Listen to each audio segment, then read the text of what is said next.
Let's face it, as a snow removal vehicle operator, a fresh blanket of snow doesn't exactly have a singing winter wonderland. In all of its beauty, lurking beneath that beautiful blanket of snow is a multitude of hidden hazards. And those hazards can put your life in danger, cause severe damage to your vehicle, and put innocent bystanders at tremendous risk. So whether you plow snow professionally or independently, it is your personal responsibility to follow safe operating procedures.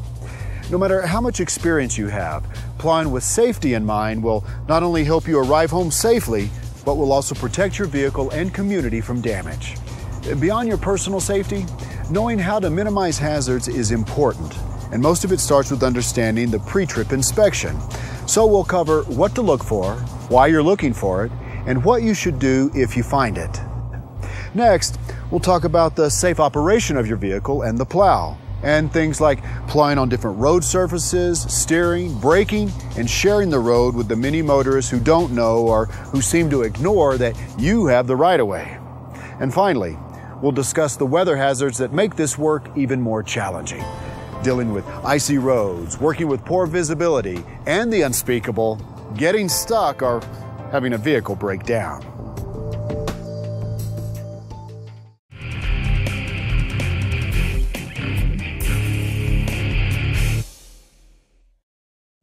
Performing an inspection of the vehicle and plow is the first step to a safe and productive run. And remember this, if you take the time to find the problems before you start your route, you're less likely to end up stranded while on the route. So, in addition to a normal pre-trip inspection, which should automatically include mirrors, wiper blades, tire tread and pressure, brakes and fluid levels, there are some other items that should be looked after to ensure that the vehicle can withstand the challenging conditions ahead. First, walk around the vehicle and clear away any snow or objects that can obstruct the headlights, tail lights, or warning lights. And this is to ensure that you can see and be seen once you get on the road. Now, in most states, the Department of Transportation has set specific lighting requirements for snow removal vehicles. Therefore, it is your responsibility during a pre-trip inspection to make sure that all the lights on the vehicle are functioning properly. Enhanced lighting on the vehicle will help in alerting others of your presence and also provide better visibility regardless of the weather conditions throughout the day and night. Next, check to make sure that the plow is secured to the mount and that all pins are locked in place. This is also a very good time to adjust the shoes for the road surface that you'll be clearing. When plowing on dirt or gravel, you should lower the plow shoes, and this will raise the blade and prevent it from gouging the gravel or dirt surface. On the other hand, when on a solid surface, you'll want to raise the shoes or remove them so that the blade can get as close as possible to the road surface. And this is also a very good time to look for crack welds and possible hydraulic fluid leaks. The loss of hydraulic fluid can cause equipment to operate abnormally, and it can cause permanent damage to the hydraulic system if not attended to and serviced properly. If you've noticed anything out of the ordinary, it is your responsibility to report it to your supervisor. And remember, preventative maintenance always makes the most sense. Less downtime means more uptime. Since transmission damage is another common problem, do your part to prevent a transmission breakdown and check your transmission fluid often. Burnt or insufficient fluid can lead to major transmission problems, and this often occurs on vehicles that are overworked or overexerted. Statistics show that 9 out of 10 transmissions that require an overhaul are due to overheating. And let's face it, most vehicles were not designed for the abuse that snowplowing puts them through. Constant pushing of heavy loads, stopping, braking, and backing up puts the transmission under tremendous strain. And this activity also produces really poor gas mileage. So, it is extremely important to make sure that you always start your run with a full tank of gas. While traveling, refuel often, keeping your tank near full, and this will help to prevent possible ice forming in the tank and fuel lines. It sounds like common sense, right? But there are drivers who ran out of gas while on their route, only to end up stranded in a cold cab waiting for help. Now, during the course of snowplowing, loose items in the cab of your vehicle will definitely shift. In fact, they will not only shift, but many bounce around like a ping pong ball in a Powerball drawing. Therefore, it is highly recommended that you clear the inside of your cab of any loose clutter like soda cans, trash, or tools. Tie down anything with bungee cords that could also become harmful or cause injury if it's slammed into you while driving. It's also a good idea to make sure that the mounted fire extinguisher is fully charged and recently inspected. And as the final step in your pre-trip inspection, test your two-way radio and make sure that it works. Okay, so you've done your inspection, filled up the tank, and you're ready to hit the road. But what if things don't go as planned? Will you be prepared? Let's talk about that. Keep a well-stocked emergency kit in your cab at all times. An emergency kit can be one of your best defenses against the unexpected hazards like vehicle failure, getting stuck in the snow, or even dramatic weather changes. And this kit should contain things like a flashlight with extra batteries. And it should also include other essential items like an ice scraper, jumper cables and flares, tools, windshield fluid, and a snow shovel, along with a fully charged cell phone. A first aid kit should also be part of your emergency kit. Review the contents of your first aid kit and replenish any essential items such as bandages and an antiseptic. Now, regardless of whether you plow in a remote area or within an urban community, it's a good idea to bring an extra change of clothes along with you on every ride. And don't overlook packing extra socks, gloves, and a hat. And this accomplishes two things. One, you'll have additional clothes to wear should the temperature drop. And two, you'll have something to change into should you need a set of dry clothes. And while at it, take along a gallon of drinking water and some high-energy foods like peanut butter and jelly, crackers, granola, or trail mix. As a snow removal operator, there's the potential to work some pretty long hours or around the clock. So think ahead. Stay in touch with the weather reports and get prepared for the expected and the unexpected. If you know that there's a storm coming, try to get some extra sleep ahead of time. And this will help you to be fresh, awake, and aware when operating your equipment. Storm conditions can change at the drop of a hat, so stay tuned to the radio for weather updates and changing forecasts.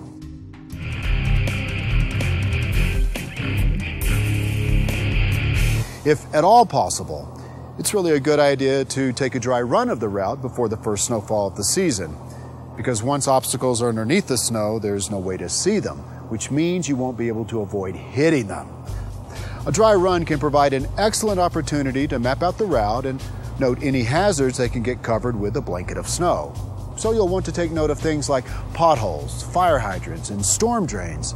And there's also things like curbs, stumps, posts, mailboxes, and even rocks near embankments.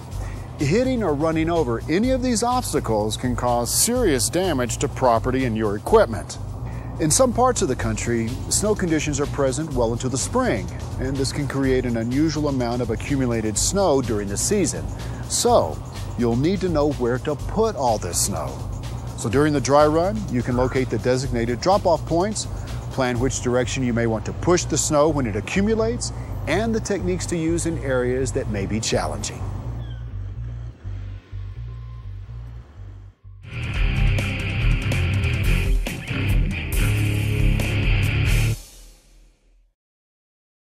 So here we are halfway through the program and we're finally getting ready to start plowing.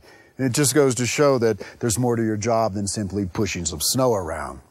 Preparing for a safe run is just as important as having a safe run. So to get you going, I've got to cover a few basic things.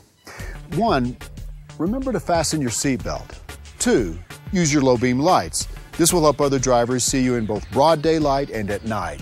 High beams, especially bouncing off fresh snow, can blind oncoming drivers and create a dangerous situation considering the already hazardous conditions. 3, keep your vehicle under control. How do you do that? Well, the first thing to understand is that there are natural forces acting on your vehicle. You know, things like gravity, inertia, momentum, kinetic and potential energy, friction, and centrifugal force. But all you really need to know is how to use the laws of physics to your advantage. Accelerate slowly. Gradual starts will help your tires get the best traction on slick surfaces. So, build up your speed little by little. And the same idea applies to braking. Do it gradually. If you need to slow down the momentum of your vehicle quickly, don't slam on your brakes, because this will only cause your vehicle to go into a skid. Rather, use a technique called threshold braking. Basically, downshift and allow engine compression to hold you back. Then you can add the gentle pressure of the brakes to come to a stop. Another way to keep the vehicle under control is to watch the size of the bite you take. Wet snow is heavy snow, and heavy snow requires more force to move it. This is usually where the most harm occurs on the vehicle. Inexperienced drivers tend to hit large bites of snow hard and fast, only to inflict unnecessary forces on the vehicle, equipment, and driver. Remember your physics. To have good solid force, you need good momentum and good traction. That's why so many experienced drivers will emphasize that plowing snow requires you to pay attention to the feel of the vehicle. If the vehicle feels like it's slowing down or slipping, ease up on the bite. In other words, put lighter loads of snow on the plow. 4. Look where you're going. When in reverse and you can see out the rear window, then look over your right shoulder and watch where the vehicle is heading. But remember, no matter how many times you've gone forward and reverse, don't ever stop looking where the vehicle is heading. Most crashes are a result of a driver who got complacent and got tired of looking when they threw the vehicle in reverse to back up just a few feet. Now, if you can't see out the window, then obviously you've got to use the mirrors. But remember, this is not always your safest option. Of course, the most dangerous option would be to put your head out the window. And not only does this limit your vision by creating an enormous blind spots on the other side of the vehicle, but it's also extremely dangerous as well. Hidden objects under the snow or in the road can cause the vehicle to stop suddenly and cause serious injury or property damage. And finally, number 5, watch your speed. When it comes to speed, do not exceed the limit of the roads you are clearing or the limit set by your organization for snow removal vehicles. If you are not sure of what the limits are, then consult with your supervisor. When approaching a soft pile of snow, do it at a safe rate of speed. Of course, use slower speeds when approaching harder packed snow. A frozen pile of snow that is approached too fast can cause a sudden impact that can severely damage equipment or possibly throw the driver from the vehicle. The key to this is to keep a slow, steady speed while working. A designated location to drop excess snow is known as a drop point. They're usually scouted out and assigned by your organization ahead of time at the beginning of the season. When you are moving snow to drop points, only use the designated locations. These assigned areas are basically designed to help prevent snow from creating an inconvenience to the general public. And if you're not aware of designated drop points, then use your common sense and avoid putting any snow on private property, side streets, sidewalks, or on top of a structure. And although plowing in a timely manner means that you would most likely be creating a windrow or berm, do your best not to pile snow in front of a mailbox, dumpster, water drain, electrical box, or fire hydrant.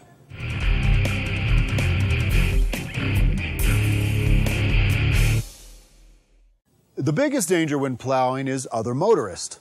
Although snow removal vehicles have the right-of-way, other drivers will unfortunately ignore this and will rarely yield. Therefore, when it's safe, it's best to pull over and allow the traffic to pass. Now, if you're part of a tandem driving team, this traffic can cause some highly dangerous situations. So it's especially important to pay close attention to the other vehicles along with your tandem partner. Basically, you want to try to share the road respectfully. And this can also include times when the snow has forced pedestrians off the sidewalk and into the street. Remain aware and use extra caution when in these environments, making sure to slow down and adhering to your organization's guidelines for sharing the road.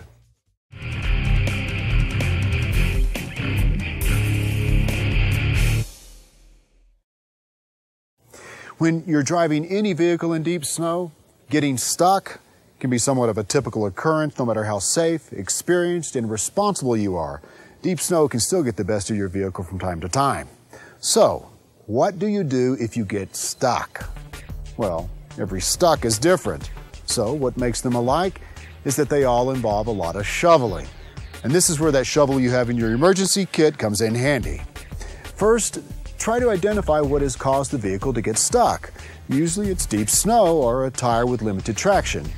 Shovel around the tire enough for it to move. Once the tire appears free, throw some sand or salt beneath the wheels for additional traction, and then of course attempt to drive out. If you weren't moving, do not give it more than a light touch on the gas, because overworking your vehicle can cause engine damage and will likely require more shoveling. If it was unsuccessful, stay in the cab long enough to warm up before you try again, because it can take several attempts to clear the vehicle, so while doing this, you'll want to stay warm and avoid becoming fatigued from the cold. If you can't free your vehicle after a few tries, use your two-way radio or cell phone to call for help.